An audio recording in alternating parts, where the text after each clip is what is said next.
तो देखते हैं कि अगर हमारे पास 7 बिट का कोड है तो डेटा कौन से होने वाला है और प्रायोरिटी बिट कौन से होने वाला है। 3 4 5 6 7 7 बिट का है तो प्रायोरिटी बिट कैसे होगा, तो इसके लिए आप ऐसे करेंगे 2 की पावर लेंगे, 2 की power 0 which is 1, that means जो हमारा पहला बिट होने वाला है वो प्रायोरिटी बिट होने वाला है। 2 की पावर 1 विच इज 2, सॉरी 2, तो दूसरा बिट भी हमारा प्रायोरिटी बिट होने वाला है। 2 की power 2 which is 4, that means जो हमारा चौथा बिट है वो प्रायोरिटी बिट होने वाला है। 2 की पावर 3 विच इज 8, और 8वां पोजीशन है ही नहीं क्योंकि 7 बिट का ही कोड है तो 8वें पे होगा ही नहीं। तो आप देखेंगे ये 3 प्रायोरिटी बिट है, बाकी जो हो जाएंगे हमारे वो डेटा बिट हो जाएंगे। तो ये हमारा एक हो जाएगा D3, D5, ये D6 एंड D7। तो ये हमारा 7 बिट का कोड हो गया।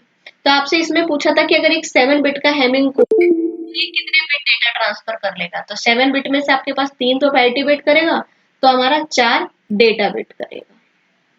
अगर इस 7 बिट की जगह पर आपसे ये पूछ लिया जाता है कि हमारे पास 15 बिट का कोड है तब कितने बिट डेटा ट्रांसफर करेगा, तो देखते हैं कैसे करते हैं हम।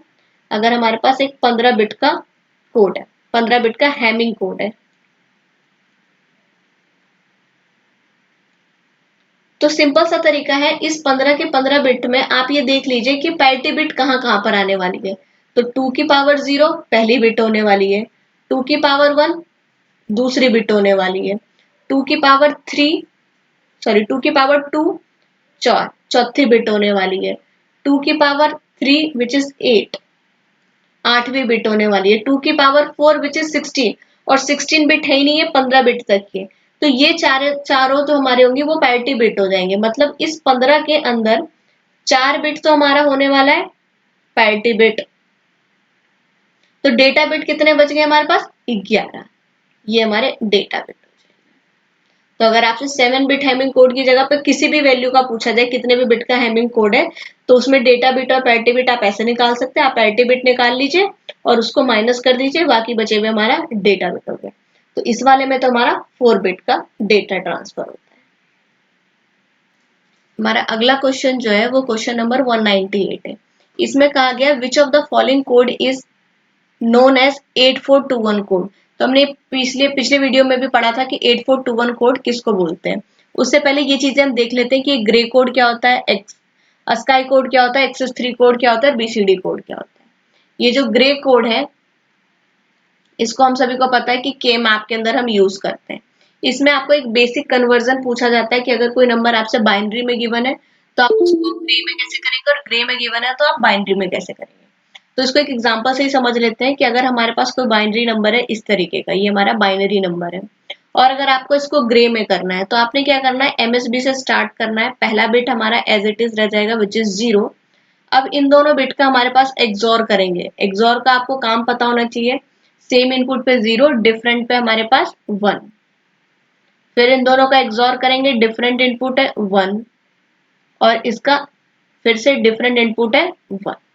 तो इसका ग्रे जो कोड हो जाएगा वो हो जाएगा हमारा 0 1 1 1, ये ग्रे हो जाएगा। ये बाइनरी टू हमारा ग्रे कन्वर्जन हो गया। इसका उल्टा भी हमें करना आना चाहिए कि अगर आपके पास ग्रे गिवन है तो उसका बाइनरी कैसे करेंगे। तो फर्स्ट बिट तो आपके पास सेम रहना है। इसके बाद क्या होता है, ये जो हमारा आउटपुट आया और जो नेक्स्ट इनपुट है उन दोनों का एक्सॉर करेंगे। तो डिफरेंट इनपुट पे हमारा क्या हो जाएगा 1। ये जो आउटपुट आया और जो नेक्स्ट इनपुट है इन दोनों का एक्सॉर करेंगे, सेम इनपुट पे 0। ये जो आउटपुट आया और नेक्स्ट इनपुट है उनका एक्सॉर करेंगे, तो डिफरेंट पे हमारे पास 1। तो इसका जो आउटपुट हो जाएगा हमारा हो जाएगा 0 1 0। तो ये देखेंगे हमने इस बाइनरी से ग्रे दिखा दिया और इस ग्रे से हमने बाइनरी दिखा दिया, तो ये आपका ग्रे कोड हो गया। अस्काई कोड आपको फुल फॉर्म बताया था, American standard code for information interchange. ये हमारा एक 7 बिट का कोड होता है। XS3 कोड क्या होता है, इसमें हम हर एक डेसिमल डिजिट को 3 डिजिट ऐड करके फिर उसका बाइनरी लिखते हैं। जैसे कि अगर आपसे कहा जाए कि 4 का XS3 कोड क्या होता है, तो 4 में हम पहले 3 ऐड करेंगे 7, और फिर अब आप इसको 4 बिट में लिखेंगे तो क्या आ जाएगा हमारा 0 1 1 1। अगर आपसे बोला जाए कि 8 का XS3 कोड क्या होता है, तो आप 8 में 3 ऐड करेंगे विच इज 11। आप 11 को आप 4 बिट बाइनरी में लिखेंगे विच इज 8 2 1 इस तरीके से आ जाएगा। नेक्स्ट है हमारा BCD कोड, जिसको कि हम बाइनरी कोडेड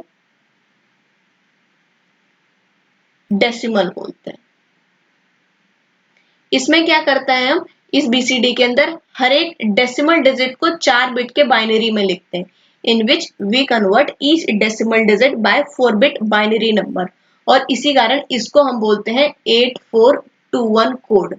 क्यों? क्योंकि किसी भी डेसिमल डिजिट को, अगर आपको, जैसे आपके पास एक डेसिमल डिजिट है 10 और इसका आपको BCD लिखना है, तो आप ऐसे लिखेंगे, इंडिविजुअल डिजिट का लिखेंगे, 1 का आप पहले लिखेंगे, जैसे 0001 एंड 0 का ऐसे लिखेंगे, ये आपका BCD होगा। अगर इस 10 का आपको बाइनरी बोला जाता, तब आप इजीली लिख लेते 8010, ये हमारा बाइनरी होगा और ये हमारा BCD है, ये बाइनरी और ये BCD है। अगर आपका 5 का लिखना है तो 5 का बाइनरी और BCD दोनों सेम होगा, विच इज 0101, BCD भी यही होगा और बाइनरी भी वही होगा। तो अब इसमें सिंगल डिजिट को 4 बिट के बाइनरी कोड में लिखते हैं। पढ़ते हैं अगले क्वेश्चन पे, विच इज क्वेश्चन नंबर 199। इसमें कहा गया है the clock signal are used in a sequential logic circuit. बिल्कुल सही, जो हमारे पास सिक्वेशनल लॉजिक सर्किट होता है, एक कॉम्बिनेशन होता है, सिक्वेशनल होता है। कुछ डिफरेंस आपको पहले भी बताए गए थे कि कॉम्बिनेशनल सर्किट जो होता है उसका आउटपुट सिर्फ प्रेजेंट इनपुट पर डिपेंड करता है। सिक्वेशनल का क्या होता है, प्रेजेंट इनपुट के साथ साथ हमारा पास्ट के आउटपुट पे भी डिपेंड करता है। सिक्वेशनल में हमारे पास मेमोरी की नीड होती है, सो दैट कि हम पास्ट का आउटपुट को स्टोर करवा सके। कॉम्बिनेशन में जरूरत नहीं होती है। कॉम्बिनेशनल में किसी भी तरह से क्लॉक सिग्नल की कोई जरूरत नहीं होती, लेकिन सिक्वेशनल में हमें क्लॉक सिग्नल की जरूरत होती है। वो क्लॉक सिग्नल हमारा सिंक्रोनाइज वे में भी हो सकता है और एसिंक्रोनाइज वे में भी हो सकता है। तो यहाँ पे जो आपसे ये पूछा गया है कि क्लॉक का काम क्या होता है, क्या ये टाइम बताने के लिए बताया जाता है कि to tell the time of the day? नहीं। क्या to tell how much time has elapsed since the system was turn on? नहीं, ये भी नहीं बताता। क्या किसी सीरियल किसी डेटा सिग्नल को कैरी करने के लिए किया जाता है? नहीं। अगला ऑप्शन है to synchronise the event of the various part. बिल्कुल, हर एक पार्ट को सिंक्रोनाइज करने के लिए किया जाता है। ऐसे होता है हमारे पास, जैसे आपके पास ये 3 बिट का दिया हुआ है, फ्लिप फ्लॉप है और एक शिफ्ट रजिस्टर है। तो अगर आपके पास क्लॉक है और ये क्लॉक अगर हमारे पास सिंक्रोनाइज क्लॉक है, तो ये सेम क्लॉक सबको हो जाता है, ये सिंक्रोनस हम बोलते हैं इसमें, इस तरीके से। तो ये क्लॉक सबको ट्रांसफर होता है, किस लिए? So that synchronise event in the various parts, ताकि ये सब साइमल्टेनियसली हमारे पास ये काम कर सके। बढ़ते हैं अगले क्वेश्चन पे, विच इज क्वेश्चन नंबर 200। इसमें कहा गया how many full adder are required to construct M bit parallel adder. तो इसका बिल्कुल एक क्वेश्चन हमने क्वेश्चन नंबर 195 में ऐसा ही किया था कि अगर आपको एम बिट पैरेलल एडर बनाना है तो कितने फुल एडर की जरूरत है? एम बिट पैरेलल एडर, तो बताया था इसको दो तरीके से कर सकते हैं, with the help of only full adder. तो अगर एम बिट का एडर बनाना है और सिर्फ फुल एडर यूज करना है तो आप एम फुल एडर यूज कर लीजिए, और हाफ एडर और फुल एडर दोनों की हेल्प से करना है तो आपको एक हाफ एडर और m-1 फुल एडर यूज करना होगा। तो सिंस यहाँ पे सिर्फ पैरेलल के लिए फुल एडर पूछा गया है, तो जितने बिट का आपको एडर करना है उतने ही आपको फुल एडर की जरूरत पड़ेगी। तो आज के लिए इतना ही, हम मिलते हैं आपसे नेक्स्ट वीडियो में।